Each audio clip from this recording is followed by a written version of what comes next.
কেরালাকে তো আমরা সবাই ঈশ্বরের নিজের দেশ বা গডস ওন কান্ট্রি বলেই জানি। কি সুন্দর একটা জায়গা, তাই না? যেখানে একদিকে আধুনিক শহর আর অন্যদিকে সবুজ প্রকৃতি। কিন্তু ভাবুন তো, এই স্বর্গের মতো দেখতে একটা জায়গার মধ্যেই যদি লুকিয়ে থাকে একটা আস্ত নরক।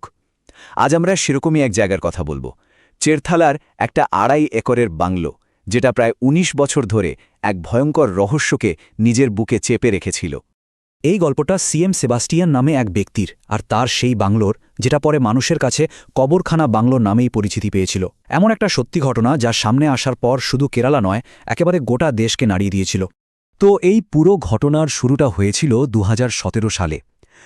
প্রবীণ কুমার নামে একজন ভদ্রলোক কেরালার হোম ডিপার্টমেন্টে একটা অভিযোগ দায়ের করেন। অভিযোগটা কি না, তার বোন বিন্দু বহু বছর ধরে নিখোঁজ। আর এই সাধারণ দেখতে একটা অভিযোগই একটা দশকের পুরনো জটিল রহস্যের দরজা খুলে দিয়েছিল। কিন্তু পুলিশের কাছে ব্যাপারটা শুরু থেকেই কেমন যেন অদ্ভুত লাগছিল। এই যে প্রবীণ কুমার, তিনি বছরের পর বছর দেশের বাইরে থাকেন। 2002 সালে যখন তার বাবা মা মারা যান, তখনও তিনি আসেননি। অথচ এতদিন পর হঠাৎ করে বোনের জন্য তার এত চিন্তা।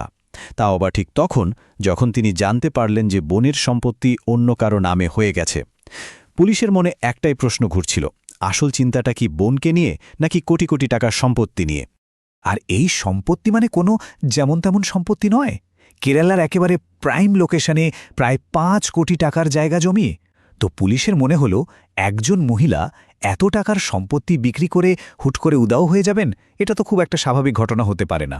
এর পেছনে নিশ্চয়ই অন্য কোনো গল্প আছে। পুলিশ যখন তদন্ত শুরু করল, তখন তারা একটা অদ্ভুত টাইমলাইন খুঁজে পেল।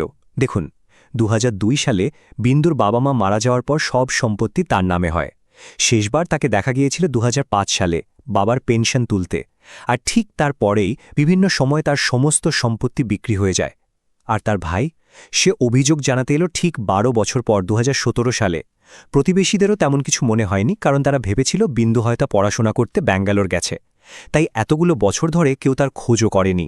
তদন্তের সবচেয়ে বড় ব্রেক থ্রুটা এলো যখন পুলিশ সম্পত্তির দলিলের কাগজগুলো ভালো করে দেখল। নাম, সই সব একদম ঠিকঠাক, বিন্দুরই। কিন্তু ছবিতে বিন্দুর জায়গায় অন্য এক মহিলার মুখ, তার নাম টিমিনি। ব্যাস, পুলিশ তখনই বুঝে গেল এটা শুধু একটা নিখোঁজের কেস নয়, এর পেছনে পরিচয় চুরি আর একটা বিরাট জালিয়াতি চক্র কাজ করছে। তো পুলিশ টিমিনিকে খুঁজে বের করে জেরা করতেই সে সব স্বীকার করে নিল। কিন্তু সে জানালো, এই জালিয়াতির পেছনে সে একা নয়, আসল মাথা হলো অন্য একজন। তাকে দিয়ে এই কাজটা করিয়েছিল সিএম সেবাস্টিয়ান নামে এক ব্যক্তি। এখন এই সেবাস্টিয়ানকে, সে ছিল চেরথালারই একজন চেনা পরিচিত প্রপার্টি ডিলার। শান্ত, ভদ্র, একা থাকতেন। এলাকার সবাই তাকে ভালোবেসে আম্মা ভান বলে ডাকত, যার মানে হলো মামা। ভাবা যায়, যাকে সবাই মামা বলে সম্মান করে, সেই লোকটাই এত বড় একটা জালিয়াতির মূল চক্রই হতে পারে। কেউ এটা বিশ্বাসই করতে পারছিল না। পুলিশ যখন সেবাস্টিয়ানকে জেরা শুরু করল, সে তখন একবার এক কথা বলে তো আরেকবার আরেক কথা। তার এলোমেলো উত্তরে পুলিশের সন্দেহ আরও বেড়ে গেল। এই কেসে একজন খুব গুরুত্বপূর্ণ সাক্ষী ছিল মনোজ নামে এক অটোচালক। কিন্তু পুলিশ তাকে জেরা করার জন্য ডাকার ঠিক আগের দিনই তার মৃতদেহ পাওয়া গেল। পুলিশ কেসটাকে অস্বাভাবিক মৃত্যু বলে ফাইল বন্ধ করে দিল বটে, কিন্তু এই রহস্যজনক মৃত্যু গোটা মামলাটাকেই আরও জটিল করে তুলল। বিন্দুর কেসটা তো প্রায় থেমেই গিয়েছিল, কিন্তু ঠিক তখনই একটা ভয়ঙ্কর জিনিস পুলিশের চোখে পড়ল।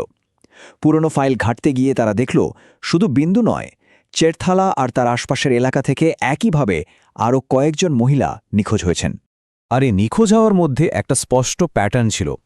2006 সালে বিন্দু, তারপর 2012 সালে 56 বছর বয়সী আয়েশা, যিনি চাকরি থেকে অবসর নিয়েছিলেন, আর 2020 সালে 43 বছর বয়সী সিন্ধু, একজন একা মা। তিনজনের মধ্যে মিলটা কোথায় জানেন? তিনজনই একা থাকতেন, তিনজনেরই বেশ ভালো সম্পত্তি ছিল, আর সবথেকে বড় মিল হল জমি জমা সংক্রান্ত ব্যাপারে তিনজনের সাথেই কোনো না কোনোভাবে সেবাস্টিয়ানের নামটা জড়িয়েছিল। কিন্তু সমস্যাটা হচ্ছিল, প্রত্যেকটা ঘটনার মধ্যে অনেক বছরের ব্যবধান। কোনো লাশ নেই, কোনো সাক্ষী নেই। ফলে সন্দেহ থাকলেও পুলিশ এই কেসগুলোকে এক সুতোয় বাঁধতে পারছিল না। বিন্দু, আয়েশা আর সিন্ধু তিনজনই কেবল একটা করে ফাইলের নাম হই থেকে গিয়েছিলেন। আর ঠিক যখন মনে হচ্ছিল এই রহস্যের সমাধান হয়তো আর কোনোদিনই হবে না, তখনই ঘটল চতুর্থ ঘটনাটা, যা সব হিসেব নিকেশ পাল্টে দিল। জানাম্মা নামে এক ৫৫ বছর বয়সী মহিলার নিখোঁজ হওয়া, আর এই কেসটাই ছিল সেই শেষ সূত্র যেটা পুলিশকে ১৯ বছরের পুরনো এই রহস্যের একেবারে গোড়া পর্যন্ত পৌঁছে দিয়েছিল। আগের কেসগুলোর সাথে জানাম্মার কেসের একটাই বড় পার্থক্য ছিল তার পরিবার। তার স্বামী আর ভাই বোনেরা কিছুতেই হাল ছাড়তে রাজি ছিলেন না। তারা স্থানীয় পুলিশের তদন্তে ভরসা না রেখে সোজা কেরালা হাইকোর্টে মামলা করেন, আর হাইকোর্টের নির্দেশে এই কেসে তদন্তের ভার দেওয়া হয় কোট্টায়াম ক্রাইম ব্রাঞ্চের হাতে। ক্রাইম ব্রাঞ্চ কেসটা হাতে পেয়েই প্রযুক্তির সাহায্য নিল। প্রথমে তারা জানাম্মার ফোনের শেষ সিগন্যাল ট্রেস করল, আর সেটা পাওয়া গেল সেবাস্টিয়ানের বাড়ির কাছে। এরপর এলাকার সিসিটিভি ফুটেজে দেখা গেল সেবাস্টিয়ান নিজেই জানাম্মার ফোন রিচার্জ করছে। আর সবশেষে ফোন ডেটা থেকে এটা নিশ্চিত হয়ে গেল যে নিখোঁজ হওয়া রাতে জানাম্মা আর সেবাস্টিয়ান একসাথেই ছিল। এবার পুলিশের হাতে আর শুধু সন্দেহ নয়, ছিল একেবারে অকাট্য প্রমাণ। প্রমাণ হাতে আসতেই ২৮ জুলাই সেবাস্টিয়ানকে গ্রেপ্তার করা হলো। এরপর ক্রাইম ব্রাঞ্চের একটা বড় দল তার সেই ২.৫ একরের বাংলোতে তল্লাশি চালাতে পৌঁছাল। কিন্তু তারা তখনও জানত না যে তারা কোনো বাড়িতে নয়, বরং সেবাস্টিয়ানের বানানো একটা ব্যক্তিগত কবরখানায় পা রাখতে চলেছে। এরপর তল্লাশি শুরু হতেই যা যা বেরোতে লাগল তা ছিল মানুষের কল্পনারও বাইরে। মাটির নিচ থেকে বেরোল একটা মানুষের খুলি, একটা উরুর হাড়, ডেন্টাল ইমপ্লান্ট লাগানো কয়েকটা দাঁত। এখানেই শেষ নয়, পাওয়া গেল ২০টারও বেশি পোড়া হাড়ের টুকরো, একটা হ্যান্ডব্যাগ, একটা শাল, আর বাথরুমের টাইলসে শুকিয়ে কাঠ হয়ে থাকা রক্তের দাগ। এরপর ফরেন্সিক রিপোর্ট আসতেই সবটা জলের মতো পরিষ্কার হয়ে গেল। বাথরুমের রক্তের দাগের সাথে জানাম্মার ডিএনএ মিলে গেল। আর ডেন্টাল ইমপ্লান্ট লাগানো দাঁতগুলো, ওগুলো ছিল ২০১২ সালে নিখোঁজ হওয়া আয়েশার। পুলিশ এবার ১০০% নিশ্চিত হয়ে গেল যে বিন্দু, আয়েশা, জানাম্মা সবার শেষ ঠিকানা ছিল সেবাস্টিয়ানের এই ২.৫ একরের বাংলো। কিন্তু আসল প্রশ্নটা তো থেকেই যায়, তাই না? কেন সেবাস্টিয়ান এই ভয়ঙ্কর অপরাধগুলো করেছিল? তার ওই শান্তশিষ্ট, সবার প্রিয় আম্মা ভান বা মামার মতো চেহারার আড়ালে আসলে কোন দানবটা লুকিয়েছিল? উত্তরটা ছিল হতাশ করার মতো সহজ, লোভ। সেবাস্টিয়ান এমন একা অবস্থাপন্ন মহিলাদের টার্গেট করত যাদের পরিবারে খুব বেশি লোকজন নেই। সে তাদের সাথে বন্ধুত্ব জমাত, বিশ্বাস অর্জন করত, আর তারপর সুযোগ বুঝে বাড়িতে ডেকে এনে খুন করে তাদের সম্পত্তি আর টাকা পয়সা হাতিয়ে নিত। আর প্রমাণ লোপাট করার জন্য দেহ টুকরো টুকরো করে নিজের বাংলোর কম্পাউন্ডেই পুঁতে দিত বা পুড়িয়ে ফেলত। অপরাধের গল্পে আমরা সাধারণত একজন খলনায়ককে খুঁজি, যার চালচলন, কথাবার্তা দেখেই বোঝা যায় সে খারাপ।